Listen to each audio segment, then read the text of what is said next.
Nakagawa na kayo? Ayun, oh. Si Isabel meron na. Ako din, oh. Sino na yung iba? How about the wow! Si Elise meron na rin. Nice one. Oh, okay. O, sundan natin yes. Okay. What I'm gonna do, if you watch me, I'm gonna start making the gills, and it's really simple. All I'm gonna do is just take my brush down from that front of the fish. I'm gonna come, so if I had a mark in between the center of this canvas right here, if I cut it vertically, I'm gonna cut that in half. That's where I'm gonna eyeball it and bring my gills up. So that's when I start curving the line, and then it comes to about the center of my canvas. Because where that mouth is really close to the very beginning of that canvas. You see it? One more page.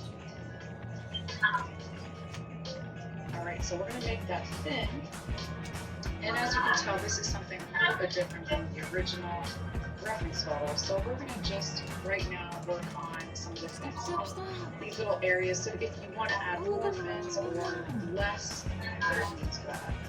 So right below that, I would say to the right, a little bit to the right of this line ends for the gills. I'm going to create this little line that trails off kind of in towards the fish and to the right. And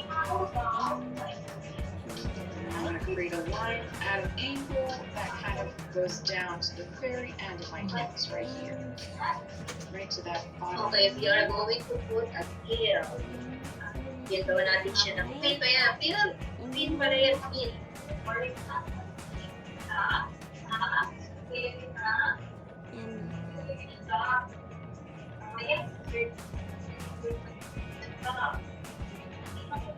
Hindi lang. I need a little bit of purple because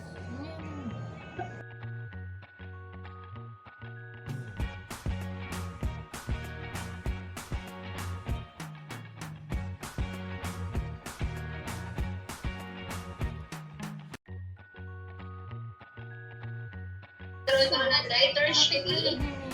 You have blue and white.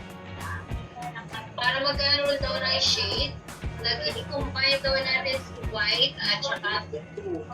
I-mix natin siya. Mag-mix tayo.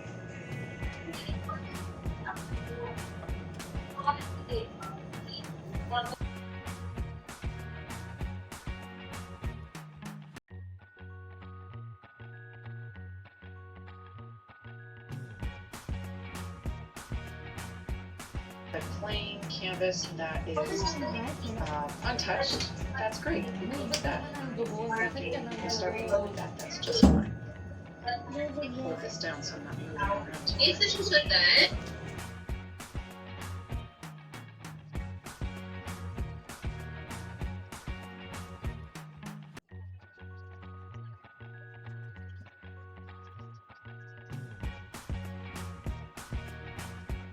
And it kind of goes down to the bottom. You notice that? It starts from the top and kind of curls down.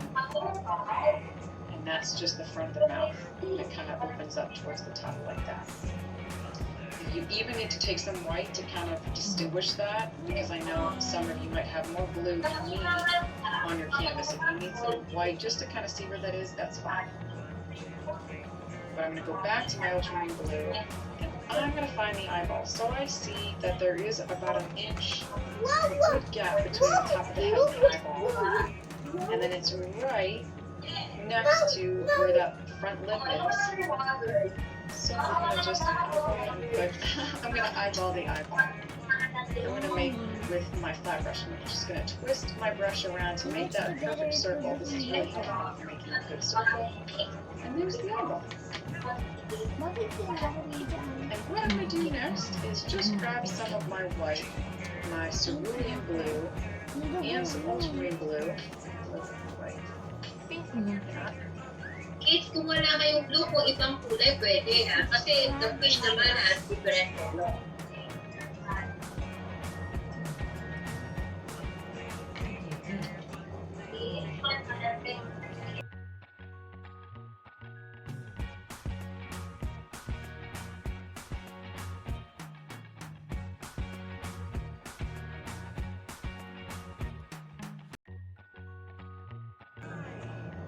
Nalagyan nyo na ng bata. Okay. Color, food, and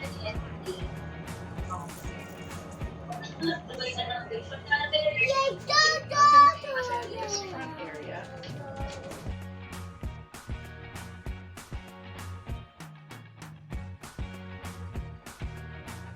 different color ng eyes, ha? Pwede na ito mag-man.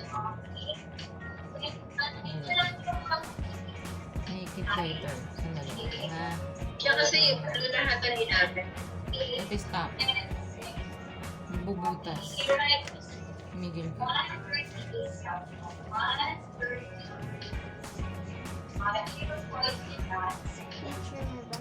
So I just kind of want to round this bottom part up a little bit. I want to make sure that's all light blue. And then I still want to continue with this color. I just add a little bit more white. I'm just going to cover up that fin with this light blue.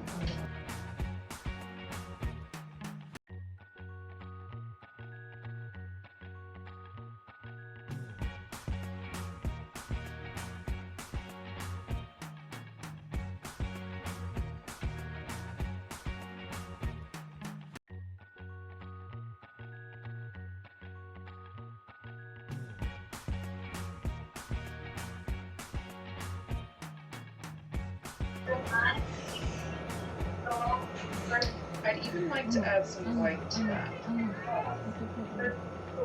And we want to make enough of this because this is what we're going to use to outline those scales.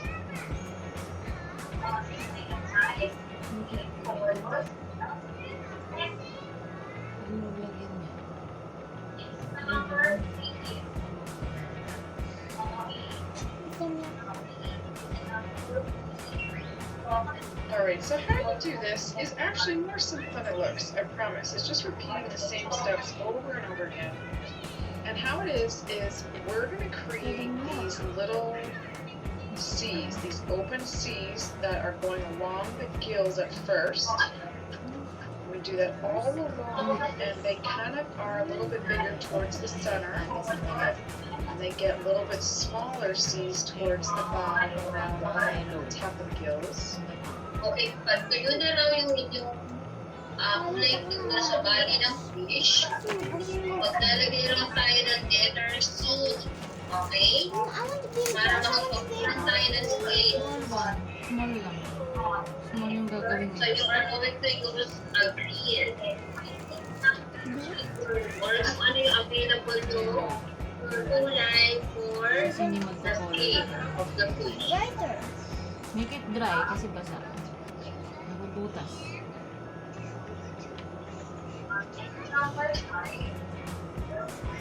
Hindi yung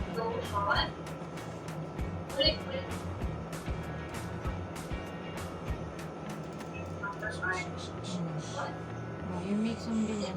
Look. Yellow lang yan. Sige, huwag ka na magsasama. Kundi-kundi. You make a scale. Outer scale. Hindi yan. Ayan. Sige po. Wow! Oh, you are going to put more skills, more skills. Let's put the yeah, more skills. Doon sa dulo. And then Nice there, one. in between where there's kind of like a little valley, Tapos continue ulit. not where the hills are, but in the valley, I'm No. gonna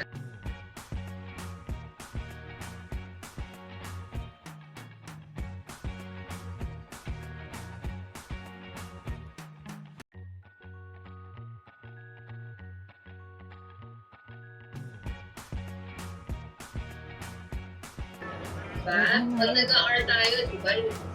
It's up to you kasi you are interpreting your own Para maganda. word. Anong color din? Now here you notice I had to make one that went up, and to kind of compensate for that, I'm just going to create ones on the side. Ayun pa, oh, meron See pa. that? I'm just going to kind of create along the back, there's just little tiny open C's, and then I'm going to continue down the row. Ang dami. Ang dami, oh.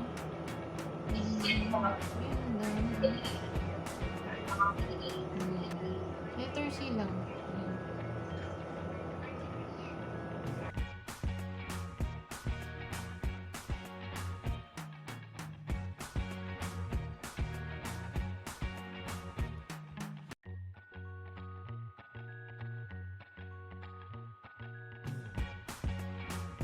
Kind of have an overlap here. So what I'm going to do is kind of fix that by just kind of creating a smaller one over top.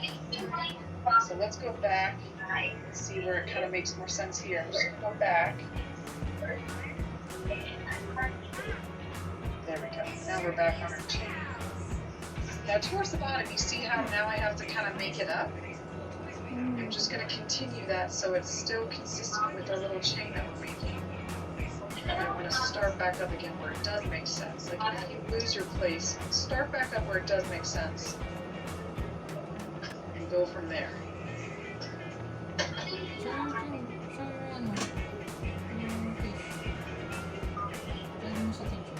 Teacher! I said they want me. This one is Ay, big. kasi dyan mo din drawing nasa side eh. Teacher. Teacher!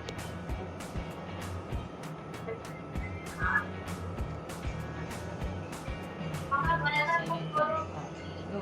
Teacher! Yes. Look at this. Wow. Nice one. I drew a big fish. Oh, the color that you have used is color purple. Yes. O, diba? I am done too. O, sino na nakatapos?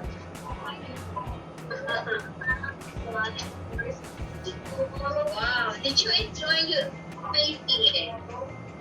Ha? Hindi mo nang babos. Teacher, Masarap ba mag-paint? Susunod magagawa ulit tayo, ha?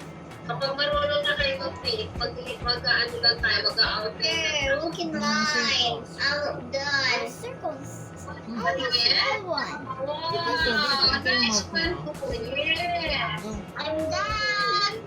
Princess Dalarin. Nice one! Hindi mo Mas maganda ako, may mag-picture tayo. circle, circle. Dito sa mga. Dito mo. Kaya na si Betsy, isa pa si Michelle ba na tayo? I have bubble always.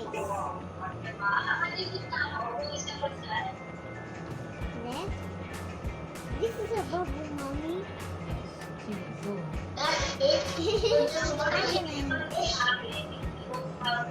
Paint a fish. A paint a fish only. Sa taas.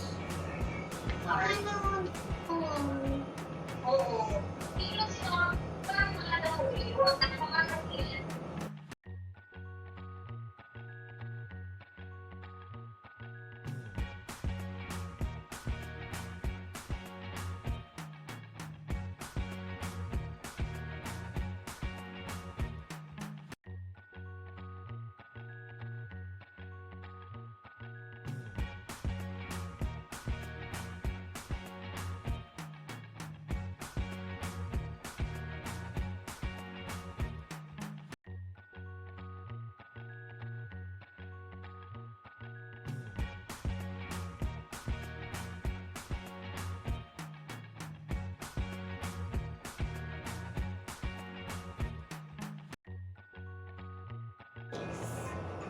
Hintayin mo lang si teacher.